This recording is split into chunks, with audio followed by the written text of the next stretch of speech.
ধর্মক্ষেত্রে নবজাগরণ মাধব শক্তিকে সম্বল করে বিশ্বের প্রতিটি মানুষ নিজ নিজ দেহকে অবলম্বন করে ধর্মে জাগ্রত চৈতন্যে আলোকিত হতে পারবে।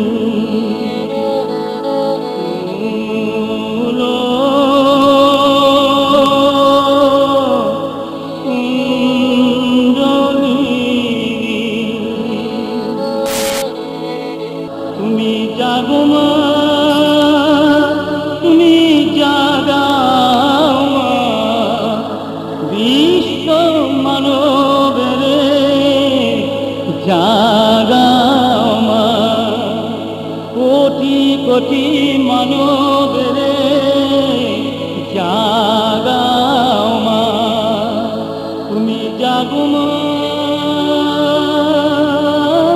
তুমি জাগো মা।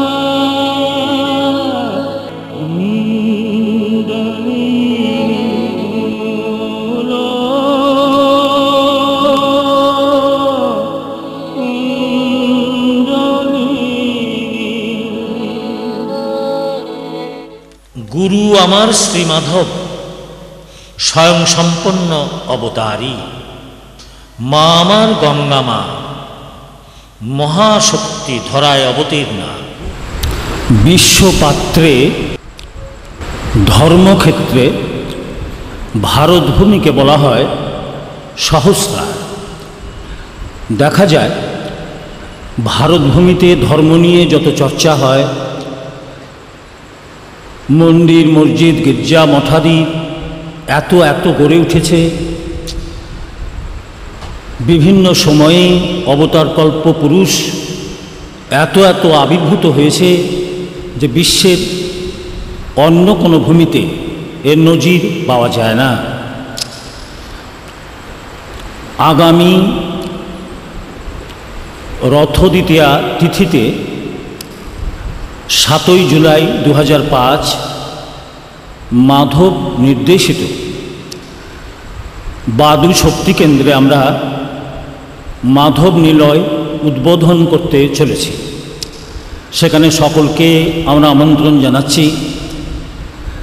একটা প্রশ্ন উঠছে যে মাধব দর্শন আলোচনার ক্ষেত্রে আমরা বিভিন্ন সময় বলে আসছি যে ধর্মের কারণে, মনুষ্যত্বের কারণে, আলোকিত হবার কারণে মন্দির মসজিদ গির্জার প্রয়োজন নেই। তথাপি আমরা একটা মন্দির গড়ছি, সে কারণেই এই মন্দিরের লক্ষ্য কি সে বিষয়ে দু একটা কথা বলি। এই মাধব নিলয়ের লক্ষ্য হলো বিশ্ব মানবকে জানানো, বোঝানো এবং মানানো যে ঈশ্বরের সৃষ্ট যেই মানব দেহপাত্র, এর থেকে উৎকৃষ্ট মন্দির বিশ্বে আর কিছু নেই। মনকে গুরু নির্দেশিত পথে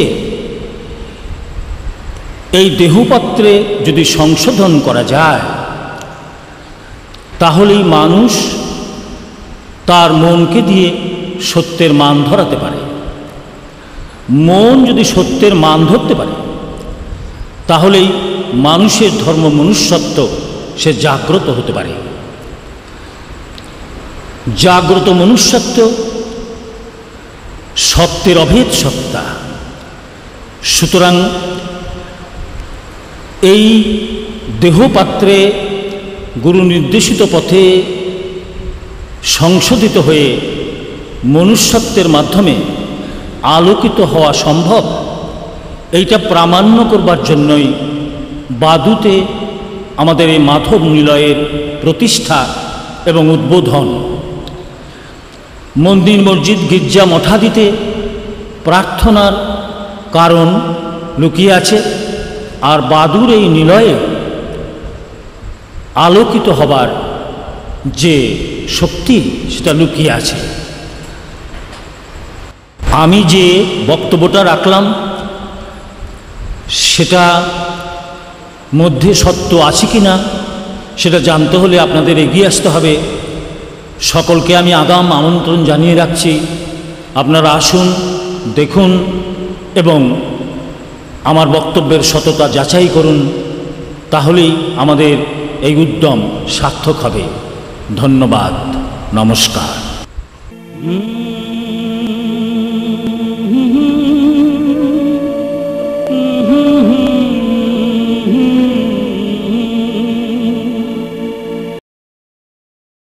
গুরু আমার শ্রীমাধব স্বয়ং সম্পন্ন অবতারী, মা আমার গঙ্গা মা মহাশক্তি ধরায় অবতীর্ণা হয়ে করুণাবারী, নিয়ে মন্ত্র হয়ে শিষ্য গুরু চরণ করেছি শিরে ধারণ, জয় মাধব নীলাঞ্জন নামী গুরু ব্রহ্ম নাম, এ নামই সেকালের একালের সর্বকালের জাগরণী নাম।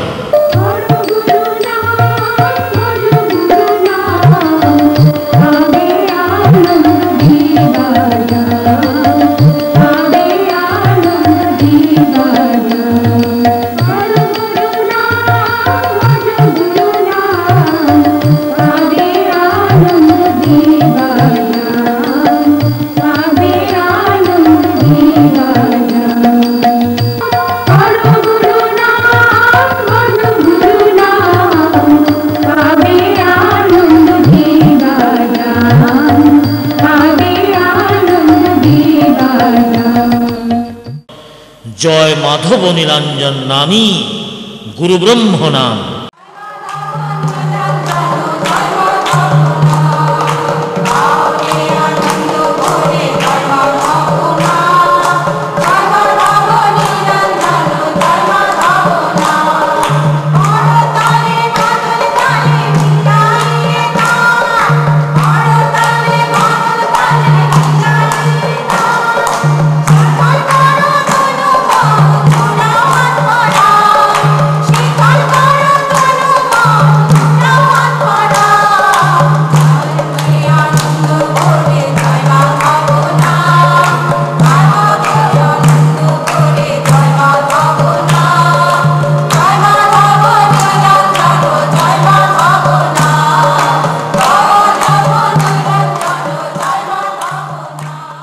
যদি মাধবের এমন হয় যে তিনি সবাকার হচ্ছেন, তাহলে এই বিচারে তিনি অবতার রূপে স্বীকৃত হবেন। বিচারে অবতারকে যে সবাকার, সমুদয়ের সমষ্টির, কৃষ্ণ বলেছেন গীতায়, আমি সমুদয়কে সময়ে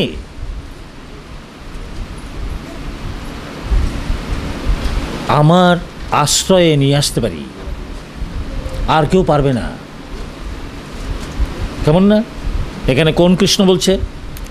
কর্ষণ আকর্ষণ বিকর্ষণকারী পরম স্বয়ং সম্পন্ন শক্তি নারায়ণ, তিনি দাপরে কৃষ্ণরূপে এসছেন, তিনি বিভিন্ন যুগে অবতারী রূপে এসছেন, কিন্তু নিজেকে সবাকার কারণে যে শক্তি প্রয়োগের প্রয়োজন সেটা এখনো করেননি। তাই ইতিহাসে বিচারে স্বীকৃত কোনো অবতার নেই। ভক্তের কাছে অবতার আছে, বিচারে নেই। বিচারে বলছে যদি কৃষ্ণ যদি অবতার হবেন তাহলে সবাই তাকে কেন মানে না? তিনি বলছেন আমি যদি আমার অবতারীয় শক্তি সবাকার কারণে প্রকাশ করি, সবাই আমার গুরুত্ব দেবে। তাহলে সেই বিচারে যথার্থ অবতারের প্রকাশ বিশ্ব এখনো দেখেনি। যদি সেটা কোনোদিন হয় তবে দেখবে। কিন্তু এটা যথার্থ সত্য যে বিচারে অবতার শক্তির এখনো প্রকাশ বিশ্বে হয়নি, ভক্তের কাছে হয়েছে। তিনি সবাকার, সবাই তাকে মান দেবে। কি বলো, খ্রিস্টানরা যিশুকে মান দেয়, বৈষ্ণবেরা কৃষ্ণকে মান দেয়। তখন হিন্দু, ইসলাম, বৌদ্ধ, খ্রিস্টান কিচ্ছু থাকবে না। তখন কি হবে? আমরা মানব জাতি, আমাদের আশ্রয় মাধব।